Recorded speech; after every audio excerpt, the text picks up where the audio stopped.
جو درویش ہوتے ہیں وہ جس طرح دریا عمر بھر چلتا ہے، چلتا ہی رہتا ہے، کوئی خفا ہو تو چلتا ہے، کوئی خوش ہو تو چلتا ہے، کوئی ڈوب جائے تو چلتا ہے، کوئی پتھر پھینکے تو چلتا ہے، کوئی پیشاب کر جائے تو چلتا ہے، کوئی غسل کرے تو چلتا ہے، کوئی کپڑے دھوئے تو چلتا ہے، کوئی غلاظت گرائے تو چلتا ہے۔ اس کا مزاج کبھی برہم نہیں ہوتا، اس کا مزاج، اس کی روانی درہم نہیں ہوتی، مزاج برہم نہیں ہوتا، وہ چلتا ہی رہتا ہے، چلتا ہی رہتا ہے۔ پھر لوگ معلوم کرتے ہیں کہ ہمارا مزاج اور دریا کا مزاج مختلف ہے، ہم تبھی ایک مزاج اختیار کر سکتے ہیں کہ پانی کی طرح ہم اپنے مزاج کو پانی کر دیں۔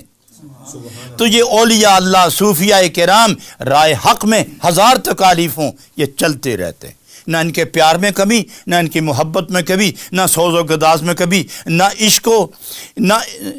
و الفت میں کمی، نہ اطاعت و محبت میں کمی، نہ ریاضت عبادت میں کمی، نہ تلاوت میں کمی، نہ صداقت میں کمی، نہ مربت میں کمی، نہ محبت میں کمی، نہ دیانت میں کمی، نہ ذکر میں کمی، نہ فکر میں کمی۔ وہ رات اور دن یاد محبوب کی مستی میں الجھے ہوتے ہیں، دنیا ادھر سے ادھر ہو جائے، زمین و آسمان طے ہو بالا ہو جائیں، اس کا مزاج نہیں بدلتا، کیونکہ اس کی نظر میں اس کا محبوب ہی رہتا ہے۔ جب محبوب نہیں بدلتا تو محب صادق بھی نہیں بدلتا۔